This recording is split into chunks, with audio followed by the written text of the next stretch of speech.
how do you manage that time with you being a father, husband, podcaster, content creator, um, Army Photographer. reservist?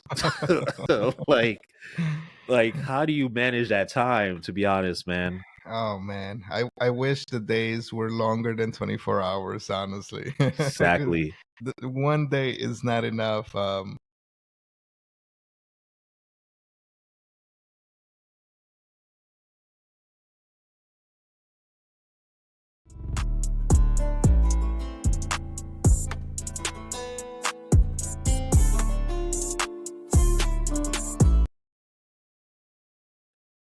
All right.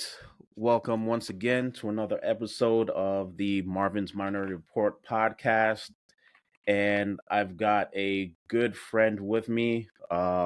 Pretty much I've known this guy for quite some time. Um, I want to introduce to you Jesus Martinez, aka Jesus. That's what I call him. So let's give a drum roll for Jesus Martinez. Hey. Yes, sir. How are you? How's everything? No, Welcome to the podcast, man. I appreciate you having me on. Was really excited. I got my dates mixed up for a reason, and I thought that we were doing it 2 weeks ago. And then when I was like, wait, it's today. I gotta be home. I got this podcast to record. And then I looked through the emails, and it turns out that it was just the wrong date. I was like, oh man, like I'm all over the place. But Nah, no nah, worries, man. appreciate. It's all good. It's all good. Definitely no issues with that. I know I wanted to um kind of just get my guests back to back because I know December's coming up, and I for those who are going to be listening to the podcast, it's now November 18th, and Thanksgiving is next week. So a lot of people are kind of, putting on their calendar, hey, I'm going to be out, got this plan, got this. So I wanted to do my guests back to back and kind of just have everything wrapped up before the year, cuz after Thanksgiving, a week after that, it's first week of December basically. Right. So, yeah. Yeah. So but yeah, uh Jesus, if we go back, man. We definitely do. Man, We yes, go we back. do. I want to say, shit. I was looking at my LinkedIn profile and looking at the company where we both met at. Right. Shit, that was a long time ago, man. To be honest, It sure was. I you know. actually, something came up on my OneDrive the other day, and it was a picture of me in one of the offices. I think we were doing some re-imaging, and I got my nice shirt, and I got the tie. I wanted to look proper for the for the, when Yeah, we were doing the job, and yeah, it was just one of those like throwbacks, and I was like, man, like it's been a minute, man, and we've definitely collabed and a lot of stuff. We've stayed in exactly. touch throughout the year, so yeah, we definitely go way back. Yeah, that's how I am as a person. Like, if I come across good people, I'll definitely kind of just stay in touch and basically say, um, hey, if you got a weekend free and you want to make some extra dough, hey, I got this project going on. We need some extra people if anybody's available. That's just the type of person I am. Um, but let's get into who you are. Give us a little insight into your background, who you are, and how'd you get into IT. Yeah, so I've always been the tinker, right? For a while, I'm the oldest of three.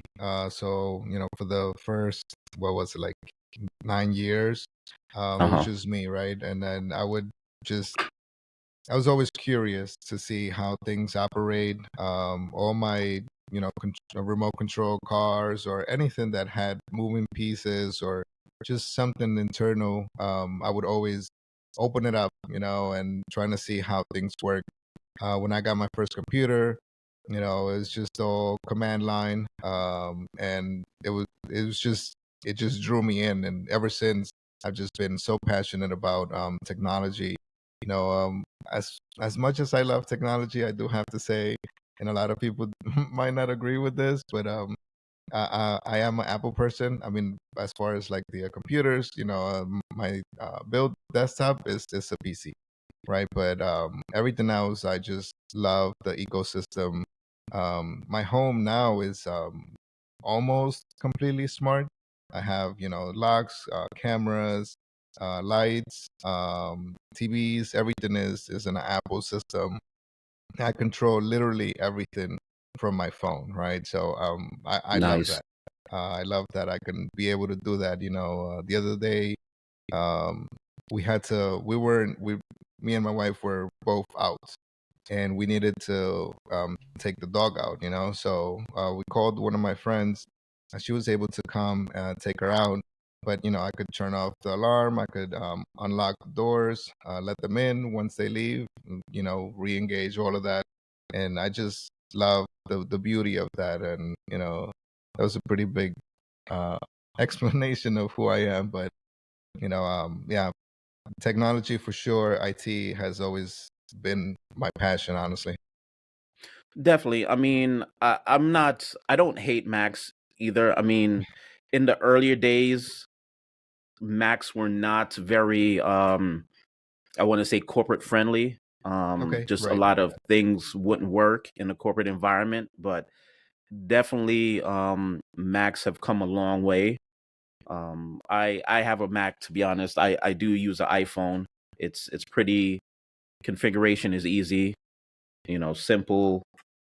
No, not much hard work, but the fact that we've gotten to the point where I think our most valuable assets on everybody right now is their smartphone.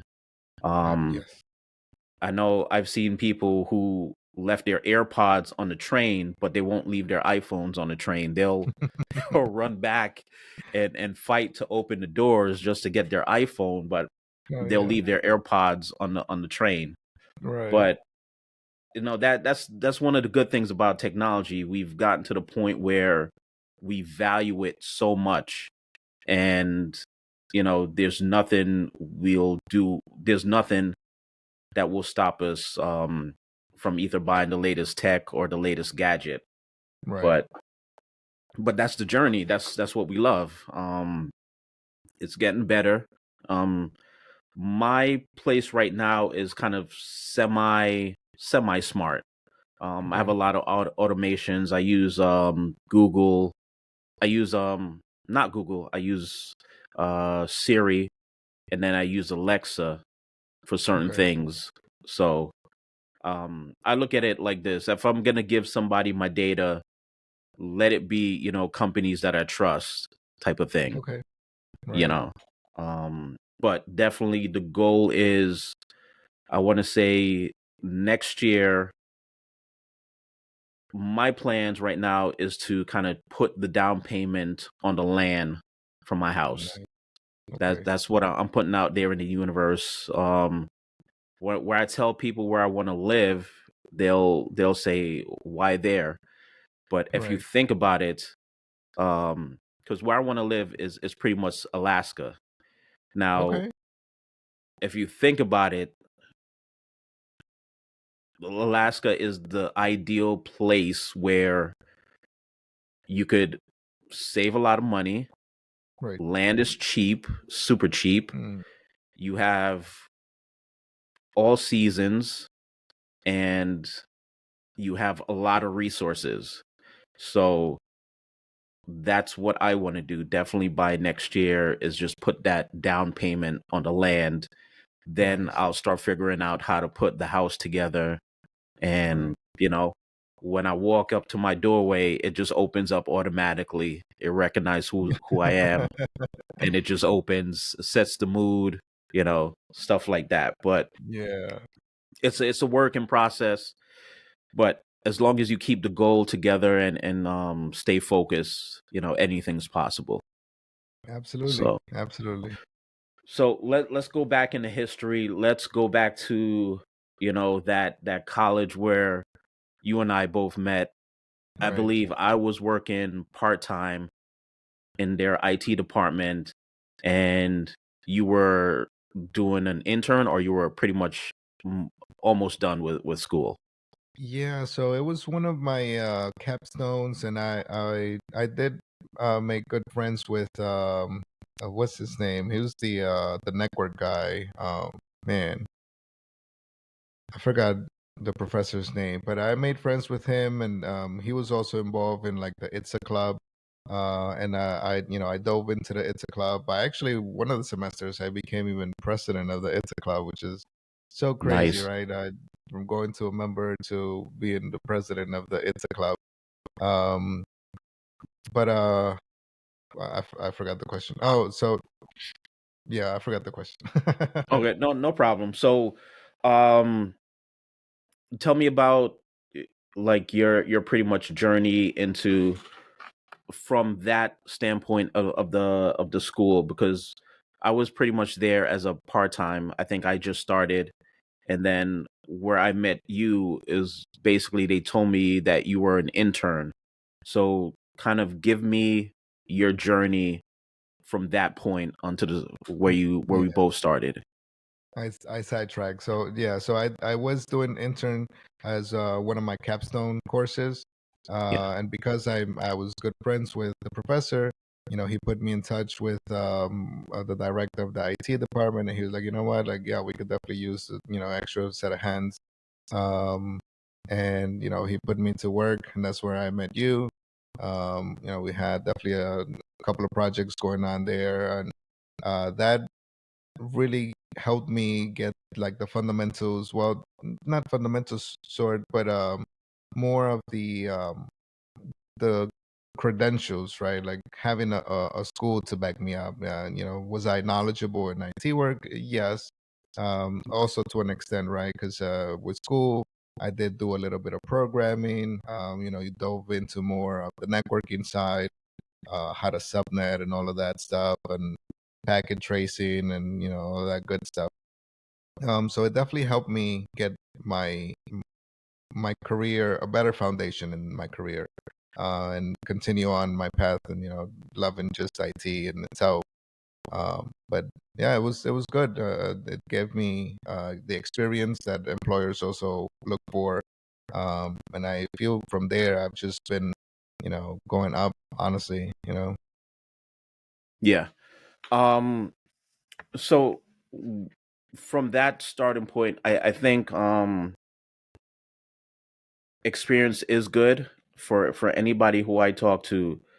I let them know experience is good, but nowadays a lot of the Gen Z people that are getting into IT, they see a lot of the YouTube videos that say, I just saw one that said from 150K to 500K in cybersecurity. And I'm Wow. like, okay, that's a good jump in salary. Yeah. So if you looking at it from this point, knowing most companies, they're not going to give you that bump in salary if you don't have that experience, or if you're coming in, maybe 100K tops, give or take. Right. But again, you don't have that experience. There's no way that you're going to get that bump in the salary, and you don't even know the basics of subnetting, um you know how to program a router, switch, things Right. like that come with experience. But I think it's just this generation, when it comes to IT work, they get so caught up in the money aspect. Now, if we look at it from a tax code and money and salary, from 150K to 500K, US government is taking that money off the top, Oh, straight up. absolutely. They're taking that money, and then If you're single, then that's even more money coming off the top because they're They take it taxing even you at more. a different bracket. Right. So, you know, and then so you getting all that money, that IT money, and you don't even know what to do with it. Um, Mm, but again, the industry has changed. I do like the fact that you could make a lot of money in the IT field, but I think with this younger generation, they're missing like the core values, mm, proper dialogue, proper customer service skills. It's not so much like, hey, I need to know how to subnet. It's about communicating with another person, either being your teammate or the person that's, working that shift with you. Kind of right. like what's your thoughts on that? I definitely do agree with that. You want to people nowadays want to just go to the top, right? But you don't Yeah. know the groundwork, and that's where uh, you're made. Honestly, and you can't fly or you can't run before you walk. All right, that's the easiest way to try to explain it. And those simple steps is what creates a better fundament of your knowledge in IT, right? You have to Yeah. be able to know how to speak to non-IT people, right? Because sure, IT and so many acronyms and so many shortcuts. But if you can't communicate just in plain English to somebody that's not IT inclined, you're gonna get frustrated, and they're gonna get frustrated. That they're like, okay, well, what does that mean? Talk Yeah. to me in English. But yeah, it's crucial to have those principles and those skills first before you talking 500K. I mean, is Exactly. it great? I mean, Yeah, absolutely. Is anybody wants that? of course, a good 500K salary is pretty good, but again, with that number in a salary, you've got to be really good. Really, you've got to be really good on all aspects of your work, personality, human skills.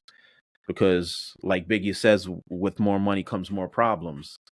For But real. um, I do know a senior cybersecurity engineer.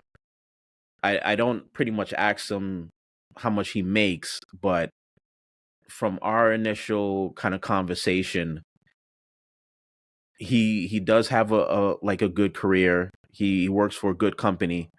But as far as 500,000 a year for a senior, definitely he's not seeing that, to be honest. Um, Yeah.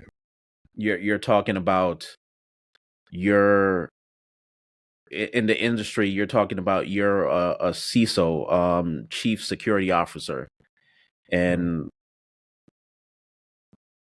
and from my knowledge, if we go into the Uber hack, the CISO was the original cause of that hack. So, but again, that's a different story. Um, I'll dive into that another time. But let's go into your government work versus professional environment. What do you like the best, government work or the private sector? I would say the private sector is a better field. A lot of the government stuff you get access to, it's very, very, very stringent, right? So, simple installation of a update you can do, right? But if you need Mhm. to do like a fresh install, you'll need prior approval, and it's basic stuff, right? For anybody, but you need to go you as an IT still need to go to the IT department to get approval for this, and sometimes they have to even web in to grant you access for it, and they'll have to do it. You can't do it. It's like, okay, well, I know how to do it. Like, stop limiting. If I'm IT, like, give me my special powers and let me be. But they Yeah, still want to, and in a sense, I get it, right? There's a lot of checks and balances, making sure that not any one person has too much authority over computers. But for the exactly. simple stuff, like, come on, like I can do it. Just grant me access, and we'll avoid having to circumvent and go through these channels and call this person and get access here. Is It's a lot. And in the private sector, you do have a little bit more freedom, right? You get those privileges and those rights to access, any kind of computer. And just with your credentials, you can do pretty much anything, right? Still within the limits of your position, but you're able to do a lot more in the private sector for sure. Nice, nice. Um, I've never really been in on the government side, but it's I pretty much understand it. Like, you it's bureaucracy, to be honest. Hmm. But again, that's the government. That's pretty much their role. I would see something like that. You have to go just doing a simple install of reinstalling Windows that probably has to go through maybe 5, 10 people. Um, but even on the corporate side, I think what they're trying to do is they're trying to get to that level of that constant chain going up through different people, because some businesses now, they you could just easily reinstall Windows and there's no issues. But companies that I've been in, where it's a lot of enterprise top companies, Okay. you definitely have to kind of, it's not so much that you have to go through different people, but there has to be a justification of what you're doing. You can't really Mm, just install Windows and then call it a day. They'll ask you, okay, what's the reason? What are you testing? If you need outside access to a port, it's basically how long do you need that access, and wow. what's the justification for it, which is understandable because we're seeing hacks and data breaches pretty much on a constant basis now. Yeah. But I do think, as I still transition into my career, I do feel like I want to kind of tap into that government side just a little bit so I could get a first hand of how it looks. Right. But I've heard every agency is different, to be honest. But Yeah. we'll see how things go on. But let's talk about your, I don't want to say, so is it your current position right now? You're a correctional officer? So, I just recently moved right to Florida, Yeah. and um, it was one of the toughest decisions to resign corrections, because I thought it was going to be my second career, and I was going to be done, retire from there, and be good. Um, and we got the opportunity to purchase a home here in Florida, and I jumped on it, and it did take a lot of me to resign. I was making real good money in New York, Yeah. but this was a lot better uh, in every aspect, right? Better living conditions, better lifestyle, more freedom, um, better environment for the family as well.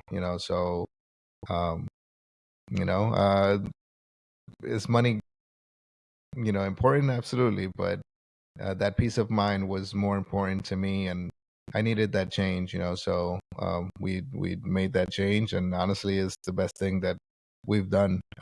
So we're all very happy here, and I do miss New York in some sense. I do miss the food, the culture, but like I said, here is very family friendly. So there's so many Nice. activities to do, so many parks, and the beaches are absolutely gorgeous. White Yep. sand, clear blue water. Nice. Today we were in t-shirts and shorts, so and it's the middle of November, so it's definitely really nice. So what was like kind of the deciding factor of why you wanted to walk away from um Department of Corrections and New York in general? Um, so a couple years back, we did try to purchase a home in New York, and New York City market is outrageous, right? You can't Yeah, find anything. outrageous is not the word, but we'll keep it at that. Yeah. I was trying to be modest and look in the low 400s, but anything in the low 400s, we would have to be at least an hour away from New York City. Um, so one, that commute was going to be a killer, right? Because New York traffic is brutal. Yeah. Um, and just that, that commute itself. And it's like, okay, well, I can stay with my mom during the days that I work, but is that a life? Definitely not for me. Um, the wife would have been alone at the house with the kids, and I mean, for as much as I'm involved, it would have been a lot on her, right? So Yeah. it wasn't going to be a win situation. Um, when we were looking, for houses, we did find one that we liked. We went to put in an offer, but that fell through because, of course, they want more money. So we're like, you know what, like it's not worth it, So we put it in the back burner, and this when this opportunity came to buy a home, we were like, you know what, you want the change, I want the change. I think now is the chance, because if we don't jump on it now, who knows when the next opportunity is going to come up to do something like this. And the house that we Exactly. bought, it's in the mid 300s, and I mean, I got 2.5 acres, 3 bedrooms, two Nice. baths, 2-car garage, which I'm turning into my photo studio. So Nice. I mean, it's completely remodeled, brand new appliances, the vinyl floors. I mean, it's marble counters. It's packed. It's good Yeah, in every aspect. exactly. So, we even got chickens now, which is crazy. Nice, nice. We'll get into the chickens. Um but let's kind of dive deeper in what I'm calling the work life balance, because I believe that's what everybody is seeking right now.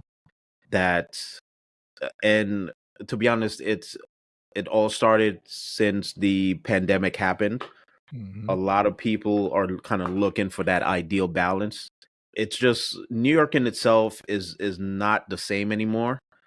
I know we could definitely speak on that because we've grown up here, Yeah. but it's just not the same anymore. Real estate is crazy. Traffic, it's crazier.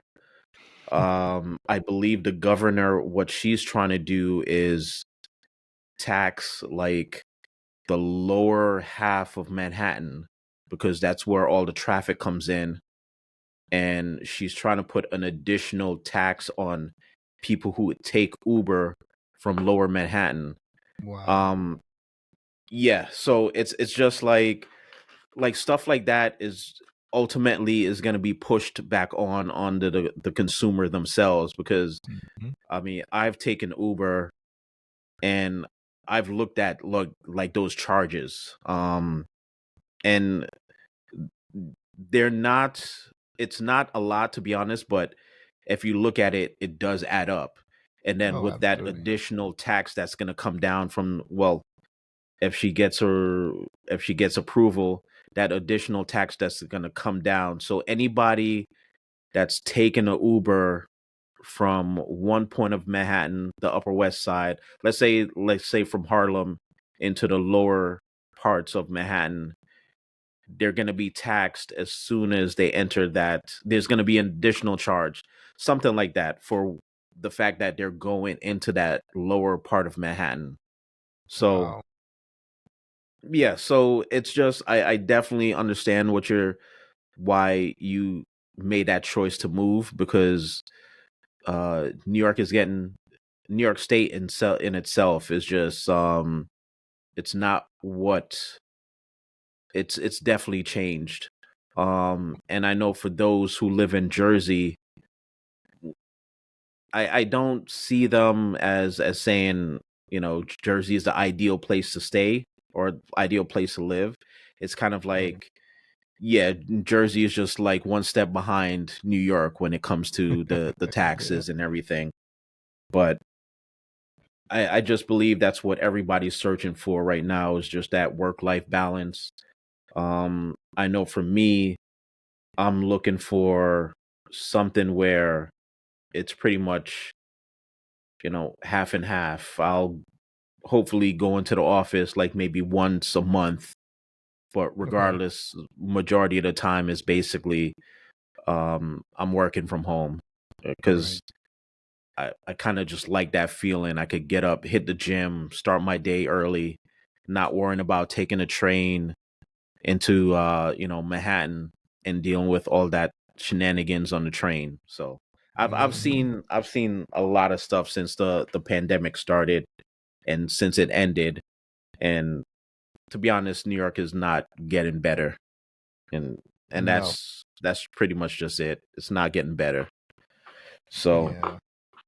but let's go into your life in the Army Reserves. Tell me about your role as transportation management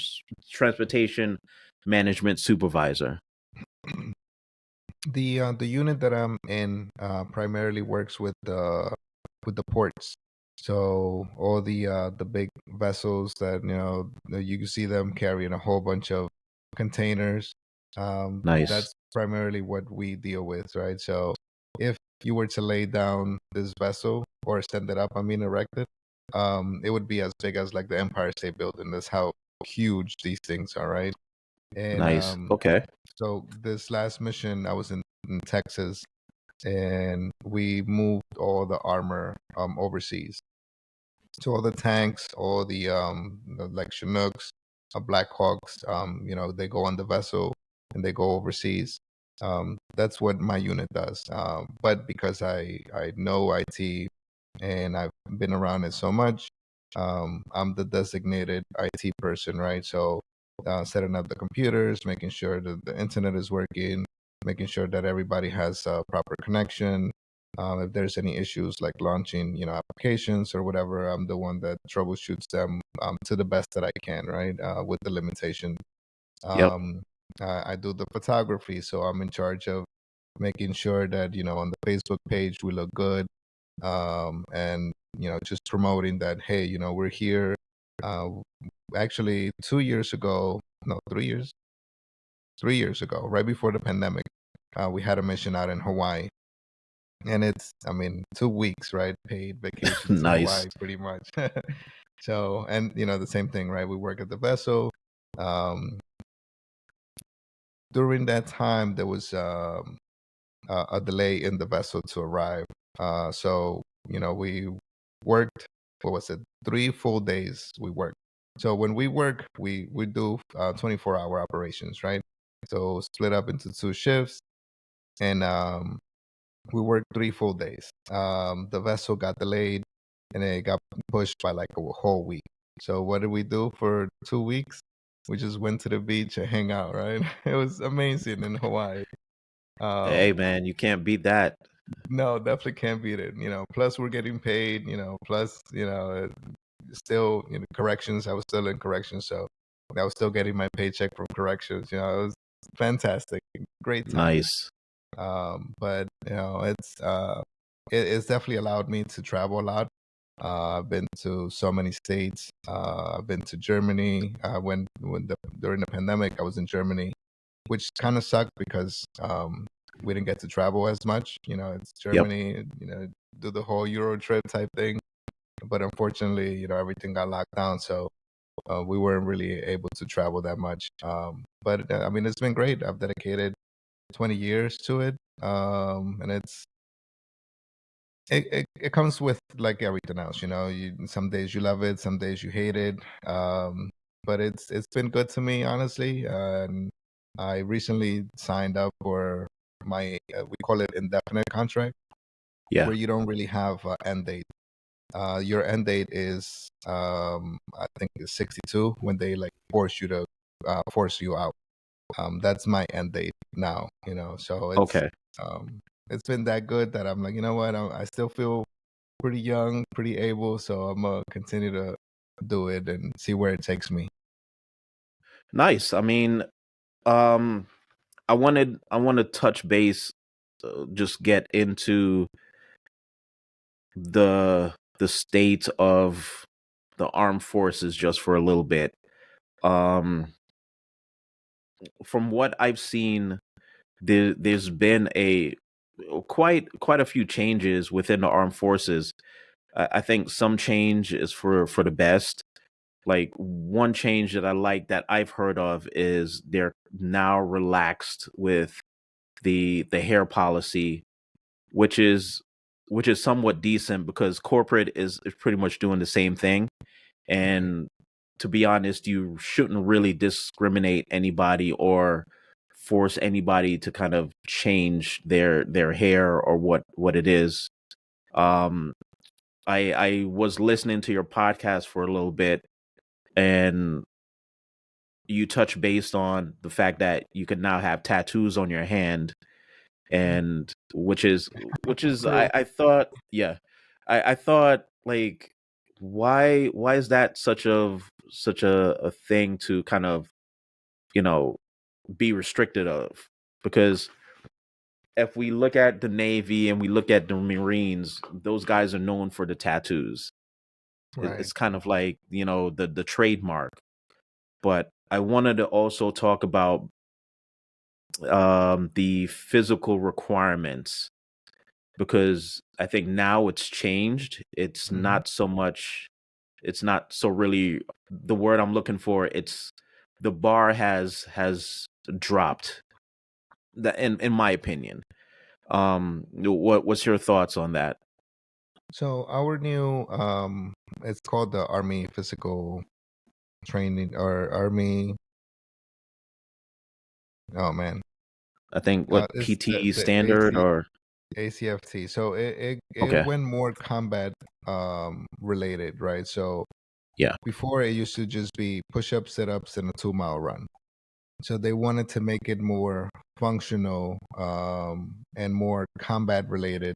So they shift over to, so now, the ACFT consists of deadlifts. You have to throw a 10-pound ball over your head to simulate you helping out a buddy jump over, like a ledge or something. Um, the push-ups, the number has changed, but they are a little bit harder, right? So you start in the regular push-up position, you go all the way down, and then your arms, your hands leave, and you make a T, and then you come back, Okay. and then you do the push-up, and that counts as one repetition. Okay. Um, if they are a little bit harder, just because of the nature, trying to like let go of, there's no resistance anymore in your arms, right? Your arms are completely loose. You extend them out. That motion really tires you out a lot more. They have a sprint drag carry, so it's what is it? Is 20 yards, I think. Uh-huh. 25 yards, 25 meters actually. You do a sprint. You start from the prone. You do a sprint. You come back, then you pull a sled of 90 pounds, and then you go there, you come back, then you do side hop all the way over, you come back, and then you pick up 40-pound dumbbells, or kettlebells. I mean, you go over, you come back, and then the last one is the sprint again, right? So all of that you have to do in under two and a half minutes, and Yep. it sounds almost impossible, right? But it's doable. You do have to be in shape. It's a different, it's a more dynamic, in shape that you have to be, as opposed to just doing the push-ups, sit-ups, and 2 mile run. It requires more of you, and then you still have to do your 2 mile run after all of that is done, right? Okay. So it's more physically demanding on all the soldiers. And for a while, they were still trying to tweak it where they wanted to do like depending on your job. If you were combat related, then your standards would be a little higher. If you would just be in the office, then your standards would be a little lower. But a lot of people gave pushback, right? Why should you that in a combat position have to be required to do more when the people at the office are not required to do as much? So what they Understood. did was they just, dropped the bar and put it at a happy medium. And Yeah. now everybody needs to pass that, and regardless of your job. So in a way, I think this new test is better just because it's a more dynamic field for it. And like I said, it definitely demands for you to take the initiative and like really put in work to be able to uh, not only pass it, but get a really good score so you could get a little more incentive and, just better praise. Now, what they're doing is because another issue that we were having, some guys, they like throw themselves into the gym. They're pretty big, pretty solid, but they don't meet the height and weight requirements, right? But it would just be because they just have too much muscle, right? Yeah. So by the regulations, they would be overweight. So now, if you get a 90 on all of the events, a 90% on your score on all of the events, you don't have to get height and weight. I mean, you still do, but if you're considered overweight, it'll be kind of so over because you scored a 90% on all the events, Yeah. which makes you like elite. Yeah. Uh, Yeah. so it's another incentive to really train and really be physically fit to be able to complete all the events with a 90% or more. So yeah, I mean overall, I think it was a good improvement. The army did spend so much money on getting all this equipment because the deadlifts, the weights, the bars, the balls, the kettle bells. Um, it's a lot, and not every unit has their own equipment. So, but still, I mean, there's thousands of units out there, with the regular army reserves. There's just so many units that you're not going to be able to give equipment for every single unit. So, but still, they did spend a great amount of money in getting all of that. And as far as the tattoo policy, they want to make it professional, right? So, Yeah. no neck tattoos, no hand tattoos, definitely no face tattoos. And when they revised the policy, they were like, you know what? Okay, we understand the times are changing, and they wanted to appease more of that culture, right? So you are Yeah. able to get hand tattoos, but if you get finger tattoos, you could only get one finger tattoo per hand. Okay. Um, you could do the inside of your fingers, but as long as when you render salute, it's not visible. So you could get it. I tried to get one here, but it Yeah. faded out real quick. Okay. So as long as it's not visible when you salute, you're good to go. The neck tattoos still apply. You can't get neck tattoos, but you could get something behind your ear as long as it's pretty small. Still no face tattoos, right? But yeah, they definitely became a little more lenient with that aspect because they understand the changes, So I mean, culture itself, everybody has tattoos now, and it's not Exactly. taboo, or it's not like it's just for criminals or for the Navy guys. Yeah. But yeah, I mean, some changes are definitely for the better. Um, others I might not agree 100% on, but you know, got to take the good with the bad, right? Can't Yeah. be one sided. Um, I want to kind of just expand on jump a little bit more into the weights and talk about the tattoos. Like I think face tattoos in general, it's in my opinion, it's just not a good look, regardless of any sector. Right. I've seen. To be honest, I don't know why people do this. I've seen people tattoo their foreheads. They have this big tattoo on their cheeks, and I'm like, at the end of the day, you still got to make money some way somehow. I know in this economy, there's multiple ways of making money now, but Right. still, if I see a captain or a colonel with a face tattoo or his forehead tatted, I'm just gonna be like, really, what the fuck is going on in this world now? Right. Like, again, you cannot discriminate. I get it, but I think in just certain aspects, um, facial tattoos are just not really a good look going across the board. And even in IT, I've worked with people that are heavily tattooed, but yet their face is not tattooed because Right. again, you got to go for an interview, and if a hiring manager sees half of your face tattooed, they're pretty much just gonna say no. Yeah. Thank you for You're your not gonna time. get hired. But it's just the fact that again, once you're retired and you got some money squirreled away, you're living on your own means type of thing. Right. Yeah, okay, you could get a tattoo, but again, not everybody could be a Mike Tyson or you know you've got to have that aspect where you present yourself in a semi-traditional manner. But yeah, I think face tattoos in general are just not something anybody should do regardless of the industry they're in.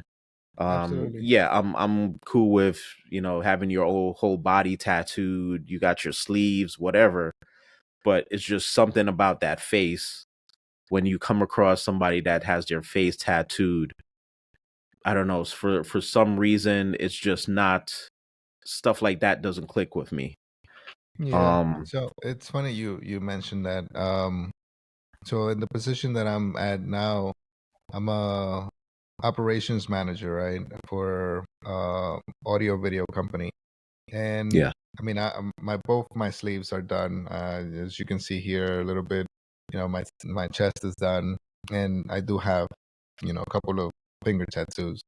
Um, but it is a corporate setting. I do come in with a button up, slacks, shoes. I'm very self conscious about it. I don't. We are allowed to wear short sleeves, and one of my managers, he has a one sleeve done, and sometimes he does come in a polo, and you can see his tattoo, obviously. Uh, but I'm still not at that point where I'm comfortable enough showing my sleeve, so I keep it Yeah. professional, and I still come, full sleeved up. And the only thing that they've seen is just my finger tattoos, but as that's if you're looking at my hands. If you're not looking at my hands, you're not gonna see them. Um, Yeah. because of the same thing, right? Like I just don't want just that like negative connotation of tattoos, maybe in a sense. I just want to keep it professional and have that level of respect in both parties, right? Me Yeah. get that respect and me give that respect back.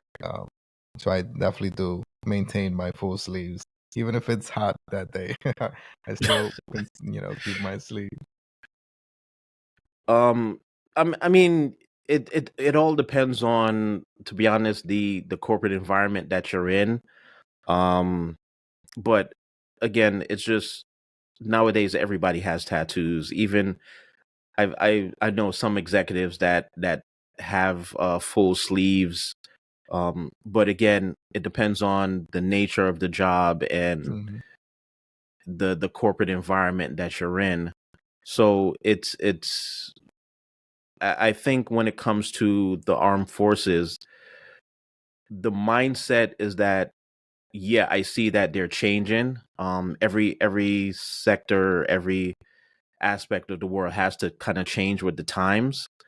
Um, but you still got to understand that you have to kind of present yourself in that manner of whatever industry you're in.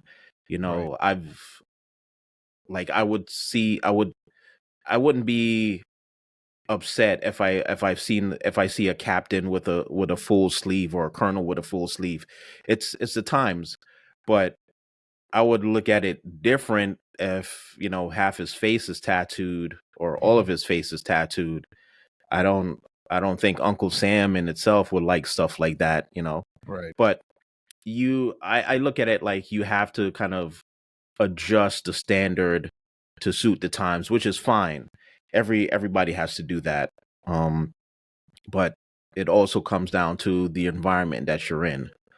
Um, so like I've seen celebrities that just basically tattooed their face, and I'm like, that's not really a good look. Like you can't really rely on the fact that you're always going to be a celebrity, because I've seen celebrities go to stardom and then to brokem, flipping burgers, but Right. and then they still have that tattoo on their face. But I mean, again, we could look at that as just a whole different, topic for a podcast or something, tattoos in itself. Yeah, absolutely. Um yeah, but so let's talk about the podcast, man. I'm a fan. I've subscribed. Thank you. Um I want to say I think I saw, where was this? I don't know if it's Instagram or maybe YouTube, where your opening clip, where I think it's all three of you guys and something happened. I think you spilled something. And one of the guys said one of the guys said, That's I the don't know, show. that's the show. Yeah. I to be honest, I think that's a great video intro to like every podcast or something, every series. But that was just like the timing was excellent, and he was just Yeah. like, that's the show. So, first of all, let's tell us the name of the podcast and how it came about. So the name of the podcast is The Reserve Pour, and it's based on our love for the military, coffee, and our whiskey. So um, Nice, the it, the idea started in one of our favorite bars out in Texas. That's where we were all at, and it was a recurring thing where we would go every Friday, have dinner, have a couple drinks, and just chit chat and shoot the shit amongst ourselves, right?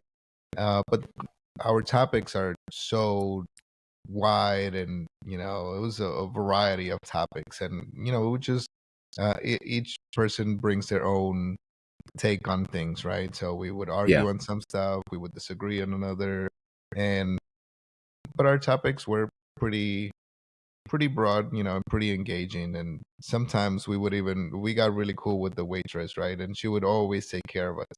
So we would even ask her questions like, "Oh, what do you think about this?" or "How do you feel about that?" And that's where the idea started, right? It's like, yo, you know what we should do? We should probably put it on a podcast, right? And get more people involved because, yeah, whatever topic it was at the moment, and it's over drinks. So the next day, do you remember what you were talking about? Probably not, right? So it was like, you know what? We need to make it official, though. We should definitely put it in the work and put it, make it to fruition. And it continued on for a couple months, honestly. And every time we would go, it's like, dude, why are we not doing this? And, one day I was like, you know what? Screw you guys. I'm ordering myself. So I ordered the mic, nice. I ordered the recording console. I put in everything to started the motion. And so once I got my stuff, the guys were like, "Wait, I didn't know we were ordering stuff." And I was like, "Dude, every time we meet, like we talk about it, and we're not doing anything." So I'm Exactly. pushing, I'm making you guys do it. Like, pull out your phone, purchase this mic. We're doing this, and we started to record, and that clip actually was the very first time that we recorded. We were Nice. away on a mission, and we were at a hotel, and we're like, okay, we're gonna do it this week. Let's set up. Everybody came over. We had the iconic old fashioned, right, that my buddy Lawson prepares. And right as I click record and I go to sit down, the whole picture frame behind me falls and it shatters Yeah. everywhere. And it's like, Yeah. man, that's when he said, that's the show. That's It's the like, show. dude. Yeah. um, we did continue to record that day, but we might have been a little too drunk that we made sense of anything. So that that clip is the only thing that was viewable and manageable. So we just kept it Yeah. at that. We're like, we'll take out this part and we'll use this, but I don't think the rest is gonna be good. Nice. No, it's just when I saw that, I was just like, that's iconic right there. So I knew when I got you on, I had to tell you like that intro, if you call it an intro, however you want to call it, it was just like that that moment is just like wow. Yeah. It's just something that stands out. So Oh, absolutely. I mean, it's just I feel right now is everybody should have a pod. Something, we all have something to talk about. We've all got friends that we want to, introduce the world to, let them know about. Because I definitely called it early last year. I remember telling somebody like podcasts will replace radio, Hmm. and podcasts are still, I think it's still trying to gain traction.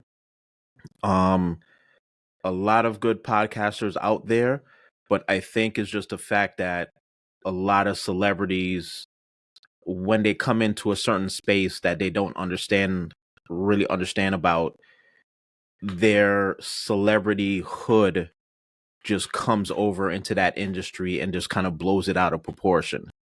Right. um but I do feel like if you're somebody, you've got stories, you should definitely be thinking about a podcast. It's so extremely cheap to start one. Hmm. Equipments are everywhere. It- it's just when you look at an industry that's still growing, but there's not enough kind of trailblazers within the industry, that whole kind of celebrity aspect just kind of takes over.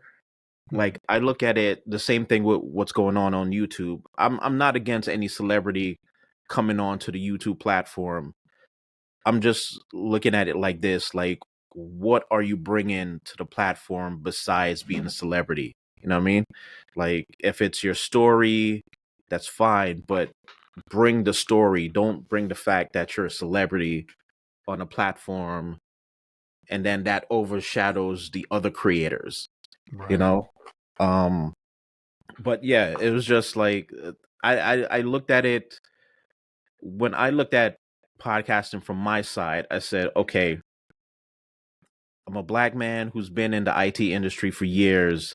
I've known people. I've worked with some good people. I don't want to make the podcast about IT, but I want to definitely jump into different aspects of it. I want to, you know, interview people that I've worked with, that I've known being in the IT field.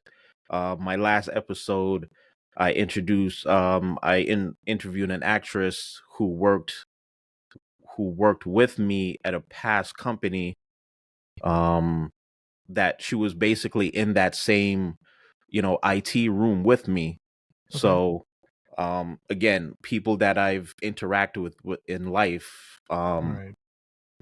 interview them and have a podcast episode about them. So, but I think podcasting is we're still in the baby stages. I know right now there's some big podcast names out there. The ones I really look at is, you know, the Joe Button podcast. I think that's Okay. an excellent podcast. Um, Joe Rogan, I like Joe Rogan, and right now, definitely I do have some ones that I'm kind of just keeping an eye on to see where Mhm. they go. But I think right now is just podcasting is just everybody should have one in my opinion. So what's your thoughts on that? Absolutely. So, we did build this the Reserve Poor podcast. It's been great. I wanted to do it also to help me improve in my speech. Yeah, Everybody says, like, oh, you're from New York. What's your New York accent?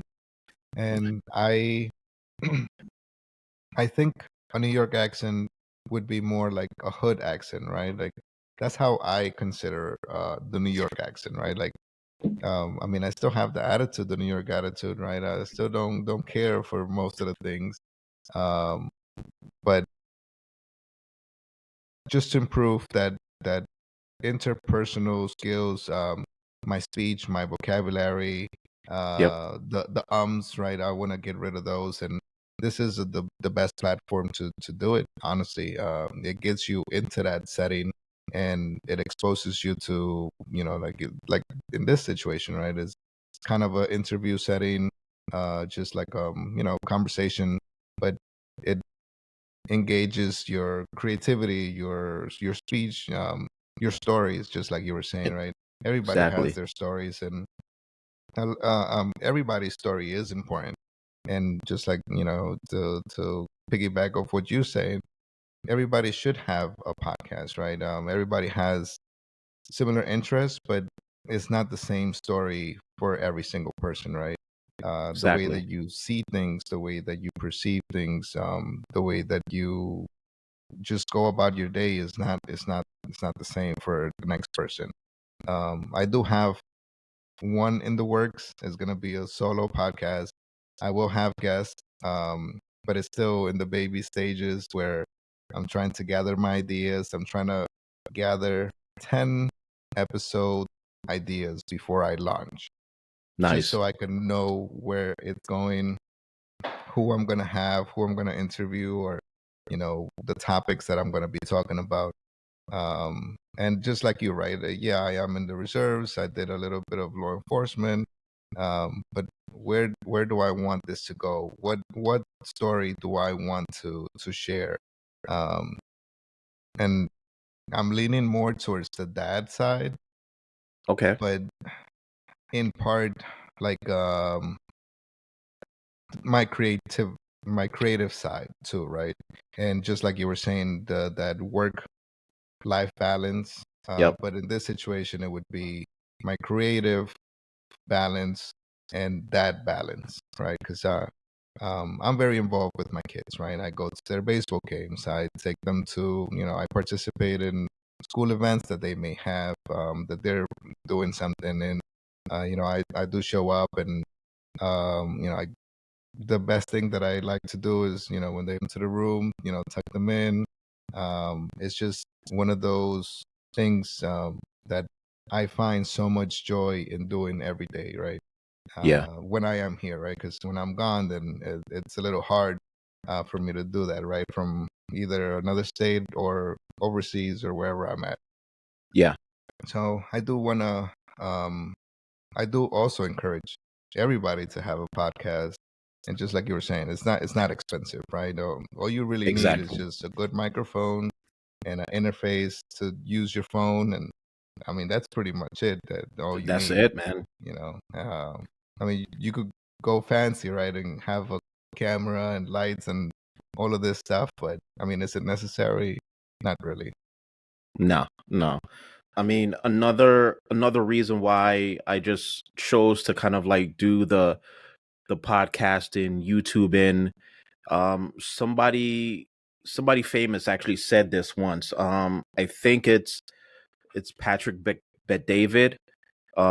He said it once, like he wants something to leave behind for his kids, Mm, and there's something else he said along the ways too, because I think he said he want one day when he's like, almost there, departing from this world, he right. wants his kids to go to his YouTube channel and say, "Hey, that's what my dad left behind for me," or that's Okay. what he left behind for us.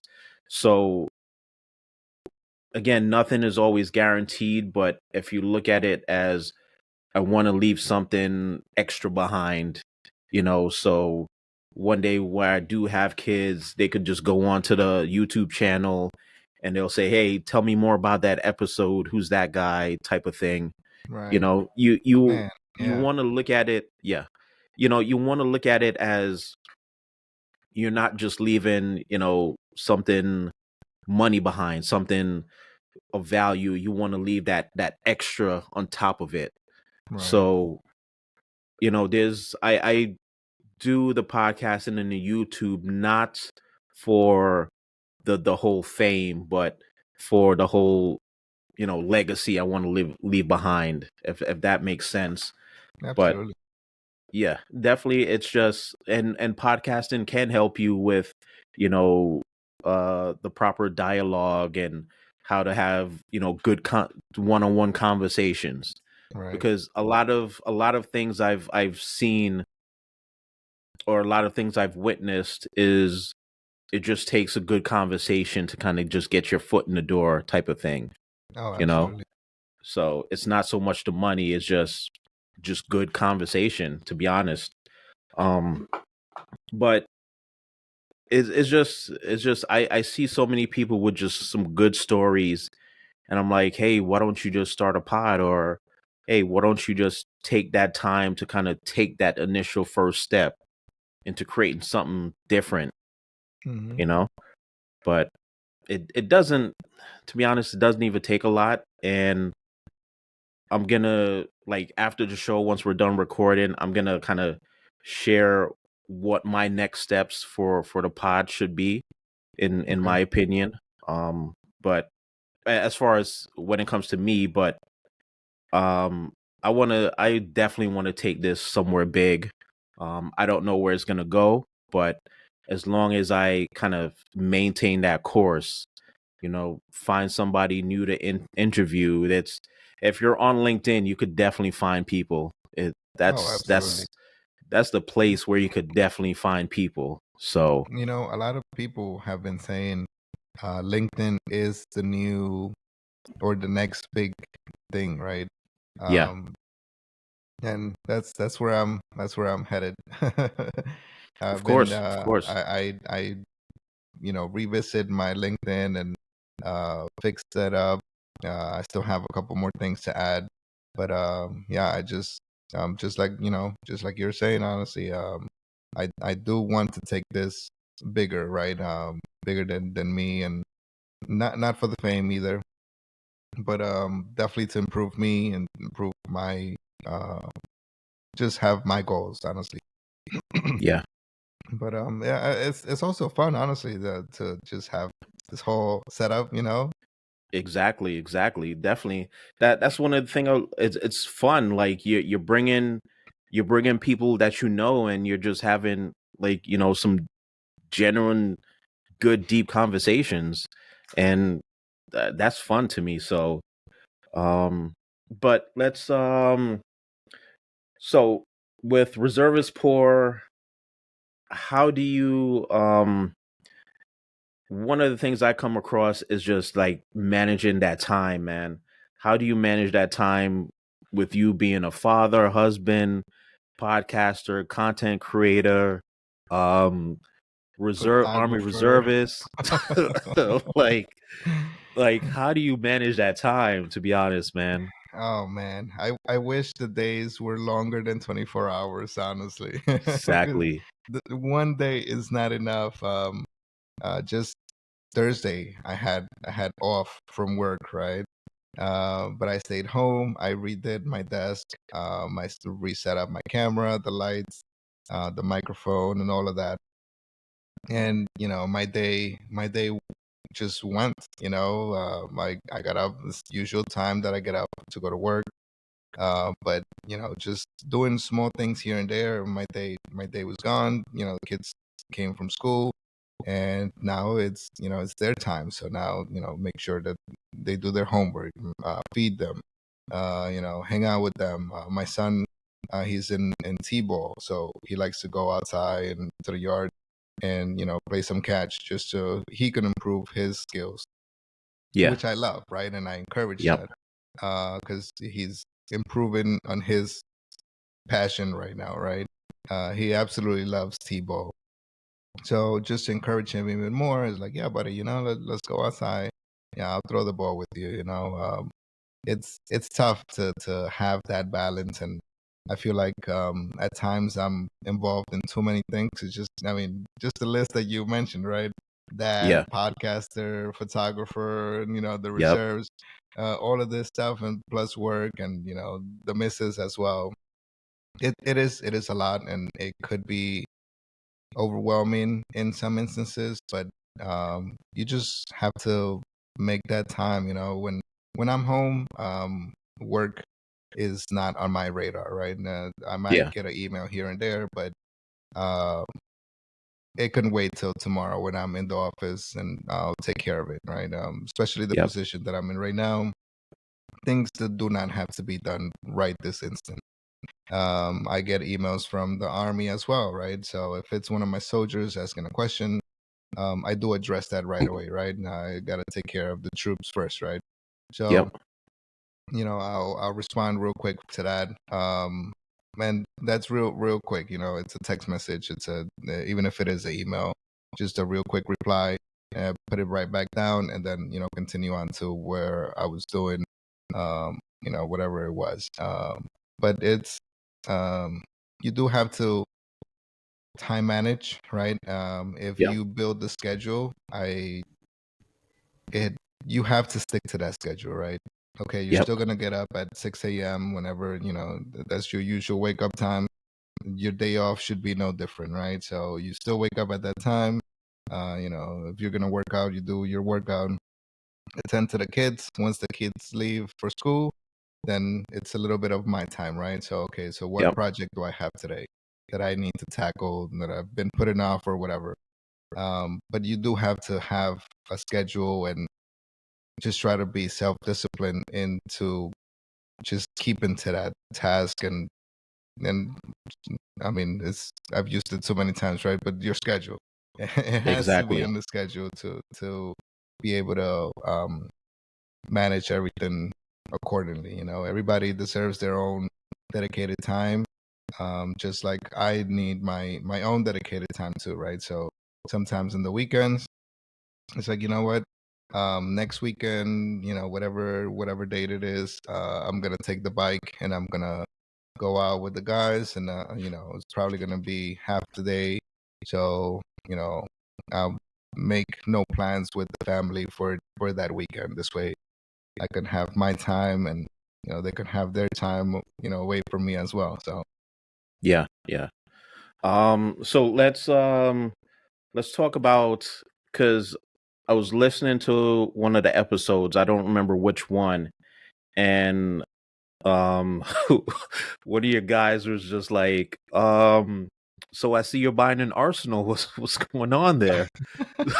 So, um, yeah, I see, because the one thing I think, even though we look at it as something something bad, because recently I took a training, active shooter training mm, from a corporate aspect, and the instructor basically said, like, if you hear somebody talking about, the latest gun, or he just bought this gun, or that gun, that's kind of a red flag. I push back and basically say you can't really say that's a red flag because we live in a country where shooting is a hobby. Right. Shooting is a pastime. So let's transition into, I believe this is a new hobby for you, right? Like what started Yeah. it, or So I was it mean, something you always wanted to do? oh, absolutely. It's definitely something I've always wanted to do. Being in the military, you get exposed. From boot camp, you get exposed to M16, right? Uh, Yeah. you given the fundamentals, and you're expected every year to go and qualify with your firearm.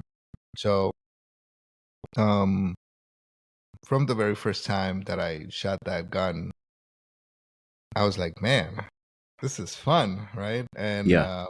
I was surprisingly really good at it, right? Never ever have touched a weapon before. And then now I'm what 18, 19 years old, and you give me a rifle, and you're telling me shoot that 300-meter target, and it's like, oh, okay, cool, and I get it. It's like, man, like that's nice. Yeah. Um, then when I joined corrections, I mean, it's law enforcement. So I once I got the opportunity, I put in for my off-duty pistol, and that was my first time carrying a weapon off-duty, right? Yeah. Um, Besides, being in country, being in Iraq, you carry your M16 everywhere.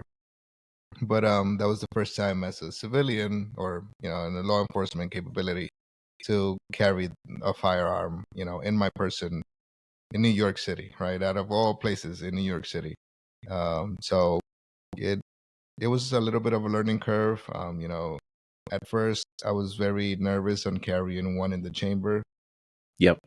Um, just it was just a nervous thing, right? But the more you get used to it, the more you do it, it's like, oh, it's second nature.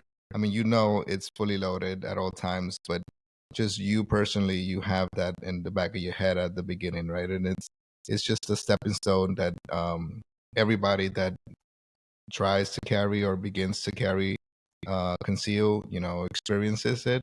Not the Yeah. only one, and it's normal to feel that way.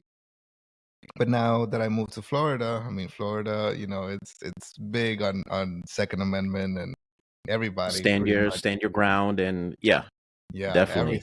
everything. So once I got here, I had just finished my mission, so I came back with some cash to spare, and I bought a rifle. I bought four handguns I have now. Nice. Okay. So we go to the shooting range very often, and I carry everywhere I go. I carry, and when the friends that I've made here, everybody knows that I carry, right? My wife's family knows that I carry everywhere. It doesn't matter where we're going. It could be to eat, it could be to the circus, it could be to the fairs. I'm carrying everywhere. I have my carry conceal permit, and I just being in the military, law enforcement, and just seeing all these crazy things happen in the world. Um, I want to be prepared, so I do train. I do educate myself. And I'm prepared to, in the event that God forbid, I'm put in that position. I think that I'll be trained enough to react to it in the proper manner, right? So, Yeah. and I'm exercising my rights, to carry. And I encourage anybody that's of a sane, you know, mental and good person, Yeah. if they're able to get their carry concealed, to pursue it, but definitely educate yourself, and safety is paramount. Because I do have kids, we have our own trainings here in the home, right? Where we go over Nice. basic weapon fundamentals. The kids know not to touch them. And I've done scenarios where I leave my gun, in the counter. I put dummy rounds, but it's just to see how they're gonna react to it, right?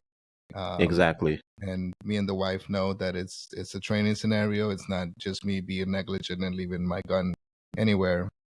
It's just to see how the kids react to it. But because I've exposed them so much to it, they're not curious about it. I've taken my little guy to shoot because he is a boy and he loves his Nerf guns, and now Daddy has a whole bunch of guns, so he's he was curious until I did buy him his first rifle. So he did shoot his first rifle when he was 5. And Nice. he loves it as well, as much as I do. And he's the one to tell me, "Hey, Dad, when are we gonna go to the shooting range again?" But again, safety is paramount, and we hone on those fundamentals so we prevent any, atrocities or mishaps or accidental discharge. We don't. I take safety very, very serious, and um, that's one of the first things that I drilled in him, and to this day, like, he never puts his finger on the trigger unless we're at a range and, we're gonna get ready to shoot the target. But yeah, I mean, I'm definitely pro gun for sure. Of course. I mean, I feel like every family or every individual should know how to defend themselves to a certain extent. Because to be honest, w- where we come from, we know that anything could happen at a drop of a hat. Um, and regardless of what people are saying, defund the police, whatever. I personally don't believe in that concept. Right. But we know that um, officers now are kind of like, hey, I don't want to get fired for doing my job, at because you could easily get fired for doing something, or if somebody sees something and complain about it. Mm-hmm. But it does go back to, I feel like everybody should be able to defend themselves in some aspect.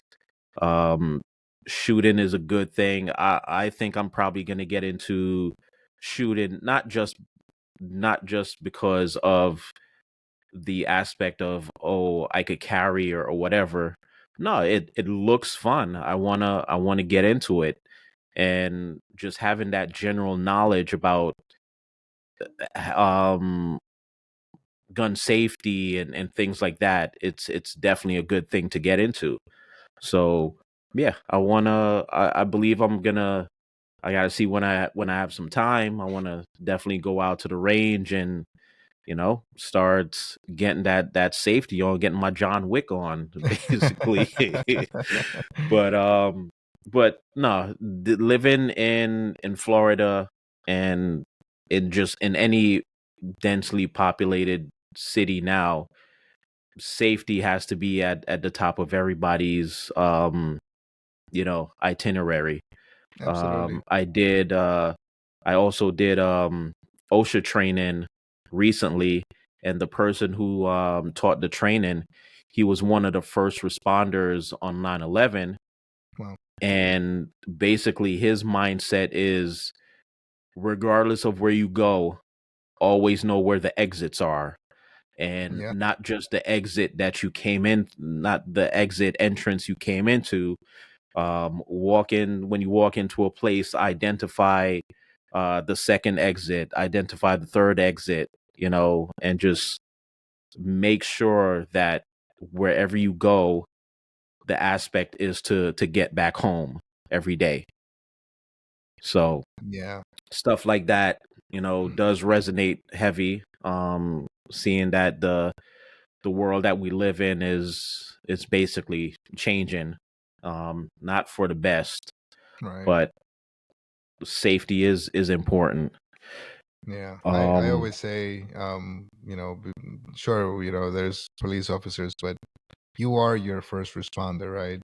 And just exactly. like you're saying, you want to be prepared for those situations, and um, that's not the first line of defense, especially down here.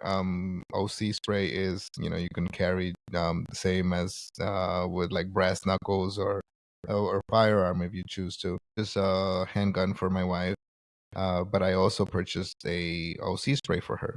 And every day that she leaves the house, so she works from home, luckily, so she doesn't have to commute to work. But whenever she does, even if it's to run a quick errand or go to the grocery store or whatever, I always make sure that she has either or both. In base case scenario, both. This way, in if she gets into a situation, she doesn't necessarily have to pull her firearm, but pull out the OC spray, create that distance, and get herself out of that situation. The same thing with the kids. Yeah, And when we do go places, it's like, okay, if something was to happen here, what do we do?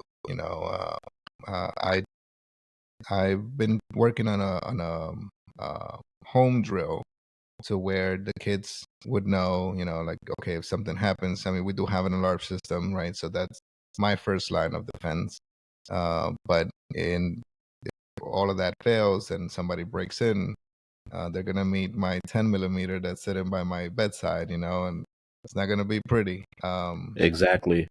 So we do have, well, like I said, I've been trying to work on a home plan, or in the event that we are outside.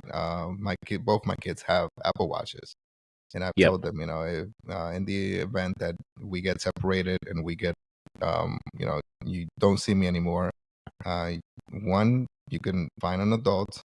Two, you can call me on your watch, and you look for the first building where you can say, okay, I am in front of building 53, right? So I'll look for building 53. I'll come to you, but you find the place where you can tell me exactly where you're at, and I'll find you.